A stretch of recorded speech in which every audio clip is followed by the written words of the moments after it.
In this video, we're going to explain everything you need to know to travel to the French Riviera, the most complete video you'll watch today about this destination. The Côte d'Azur, covering Nice, Monaco, Cannes, Èze, and the best tips. So let's get started.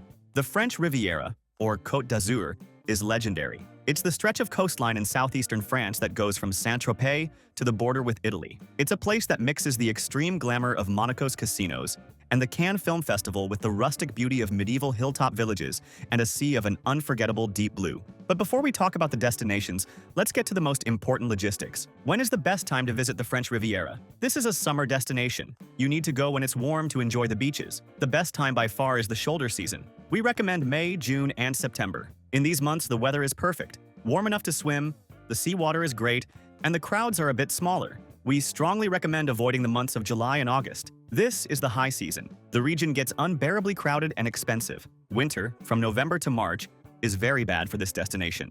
It's cold, rainy, and many towns are deserted. And how many days to stay in the French Riviera? The region is large and full of villages to explore. A one-day trip from another region is not enough. To do a complete itinerary, covering Nice, Monaco, Cannes, and Èze, the bare minimum we recommend is 5 full days. But to do it calmly, the ideal is 7 to 10 days. With 7 days, you can stay in one base, explore the main cities by train, and rent a car for 1 day to see the hilltop villages. Mandatory documentation. To enter France, which is part of the European Schengen area, you need 2 things. First, a valid passport with at least 3 months of validity after your departure date. Many nationalities do not need a visa to stay for up to 90 days as tourists. And second, travel insurance. Travel insurance in Europe is mandatory under the Schengen Treaty. With a minimum coverage of 30,000 euros, they can ask for proof of your insurance at immigration. We never travel without it. And in the link in the description, there's the comparator we use that always finds the insurance at half the price. And be aware, soon, an electronic travel authorization called ETIAS will also be mandatory for many nationalities, so check on that before you travel. Staying in a good area will make your trip much easier.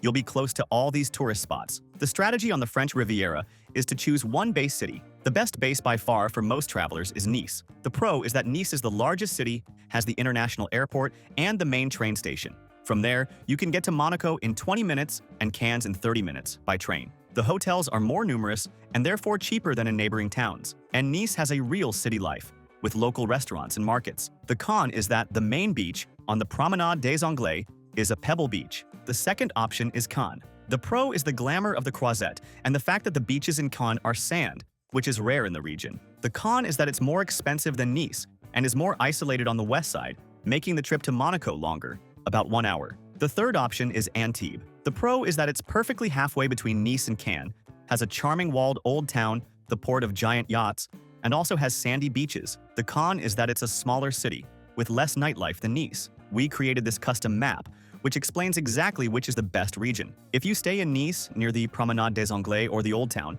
you can't go wrong. We'll leave the link to this map here on the QR code on the screen and in the video description. We created it on the hotel site we always use, as it always has the best prices. There, you can put in your travel dates and see all the hotel options within that location at the lowest prices. We'll also leave links to the hotels where we've stayed. In every destination, we always recommend one that is very cheap and super well located, and another that's a bit nicer, in the same location but a little more expensive. They are great options. An important tip to save on lodging is the advanced booking strategy. The good hotels on the French Riviera sell out many months in advance. This is why we love using this website. Besides having the lowest prices, it has free cancellation for almost all hotels. You can book as early as possible to guarantee a much lower price, and if you need to cancel later, it's super easy and costs nothing. And remember that in the link below, we always organize everything you need to plan your entire trip for the best price. The sites we use to plan our trips and that have everything much cheaper: international travel eSIM, travel insurance at half price, tickets for all the attractions we mentioned, the good and cheap hotels we've stayed at, the car rental comparator which is essential for Provence, and the global account to carry euros paying much lower fees. And the links already contain automatic discounts, as we are always updating them. So save this page to your favorites and use it when planning. It will make your trip much easier and save you a lot of money. Now let's talk about transportation. How to get around the French Riviera. To get there, the best way is to fly directly into Nice Airport, NCE, which is the second largest in France. To get around between the coastal cities, the best way by far is the regional train, TER. The line that runs along the coast connects Nice, Monaco, Cannes, Antibes, and even Ventimiglia in Italy. It's very efficient, runs every 30 minutes, and is cheap. A trip from Nice to Monaco takes 20 minutes and costs about 4 euros. From Nice to Cannes, it takes 30 minutes and costs about 7 euros. The bus is also an option, especially line 100 from Nice to Monaco. It's slower, taking 1 hour, but costs only 2 euros and 50 cents and has beautiful views. And the car? We do not recommend renting a car if you are only staying in the coastal cities. Parking in Nice, Monaco, and Cannes is a nightmare and is extremely expensive, costing over 30 euros per day. A car is essential only to visit the hilltop villages, like Ez and Saint-Paul-de-Vence, where the train doesn't go. The tip is, base yourself in Nice, use the train for everything, and rent a car for just 1 day to do the village route. For those renting, the most important tip is to book in advance online using a price comparator. It's always much cheaper. We'll leave the link to the comparator we use in the description. Now, for the main regions and attractions. The first region, and your base, is Nice. The #1 attraction is the Promenade des Anglais. It's the famous 7-kilometer seaside promenade. The attraction is free. The logistic is to walk, rent a bike, or sit in one of the blue chairs. The beach in Nice is made of large gray pebbles. Bring water shoes. The second attraction is Vieux Nice, the Old Town. It's a labyrinth of narrow, colorful streets full of restaurants and ice cream shops. The main attraction here is the Cours Soleil, the famous flower and food market that happens every morning, except on Mondays. The third attraction in Nice is Castle Hill. The logistic is to take the free elevator located at the end of the Promenade des Anglais. From the top, you have the best panoramic view of the Bay of Angels and the port. The second region is the Principality of Monaco. The fourth attraction is Monte Carlo. It's the most famous district, home to the Monte Carlo Casino. The logistic is to take the 20-minute train from Nice. To enter the casino and see the atrium, it's free. To enter the gaming room, the ticket costs about 17 euros, and you must show your passport and follow a dress code. No shorts or flip-flops. The fifth attraction in Monaco is Monaco Ville, or The Rock. It's the old town, where the Prince's Palace is. The attraction is to see the changing of the guard, which happens every day at 11:55 a.m. sharp. The sixth attraction is the Oceanographic Museum. It's a spectacular aquarium, built into the face of a cliff. The ticket is expensive, costing about 19 euros, but it's worth it. The third region is the medieval hilltop villages. Villages Perchés. The seventh attraction is Eze. It's a medieval village on top of a mountain, between Nice and Monaco. The main attraction is the Jardin Exotique, a cactus garden at the top of the castle ruins. The logistic is difficult.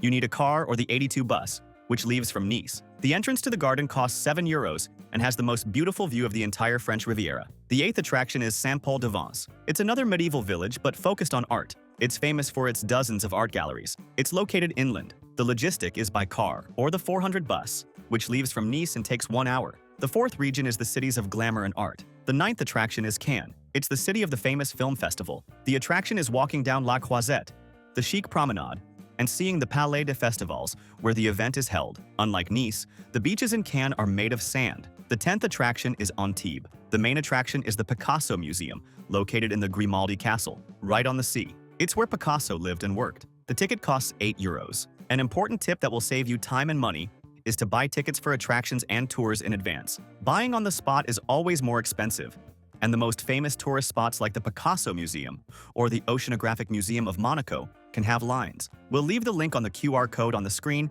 and in the video description to the site where we always buy tickets and tours for the best price. It's the largest tour site in the world and has practically everything there. Tickets for the Picasso Museum in Antibes, the ticket for the Oceanographic Museum of Monaco, and the pass for the exotic Garden of Uz. All at the best price, and you can buy in any currency, saving on fees. And they have free tours that are great, like walking tours of the Old Town in Nice. Let's talk shopping. The French Riviera is a luxury destination. In Cannes, La Croisette is where the designer stores are. In Monaco, the area around the casino, called the Cercle d'Or, Golden Circle, is where you'll find haute couture. For more local shopping, the focus is on crafts from Provence. Buy lavender soaps, olive oil from the Nice region, and rosé wine, which is the official drink of the region. And the tax-free tip.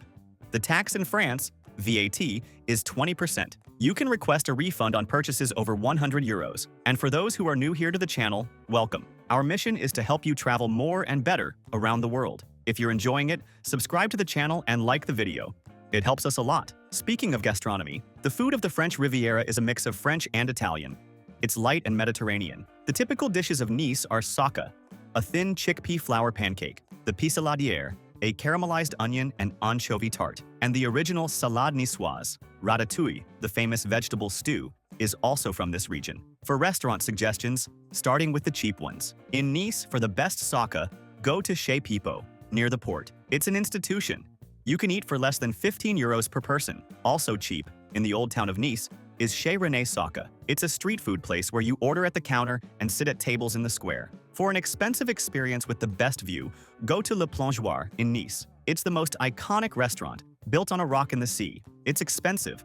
A dinner costs over 100 euros per person. And for luxury in Ez, the Château de la Chèvre d'Or. It's a hotel with a 2 Michelin star restaurant hanging on the cliff. A tasting menu costs over 300 euros. And how much does it cost to eat in the French Riviera? It's one of the most expensive regions in France, especially in Monaco, Cannes, and at the beach restaurants. A full Big Mac combo costs about 10 euros. A beer at a beach bar can cost 8 or 10 euros. The golden tip is to look for the menu du jour at lunchtime. For 20 to 30 euros, you get a starter, main, and dessert. The second tip is to eat street food, like Saka. A full dinner at a mid-range restaurant will be around 60 to 80 euros per person. What about nightlife? The night on the Riviera is chic. In Monaco, the focus is the Monte Carlo Casino. The entry fee to play is 17 euros. In Cannes, the night is buzzing at the beach clubs on La Croisette. In Nice, the Vieux Nice, Old Town, is where the liveliest cocktail bars and pubs are. The Cours Salea Street transforms into a large restaurant area. Traveling with kids? The French Riviera is great for kids. They'll love the sandy beaches of Antibes and Cannes.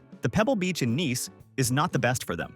The #1 attraction is the Oceanographic Museum of Monaco. The ticket costs 19 euros.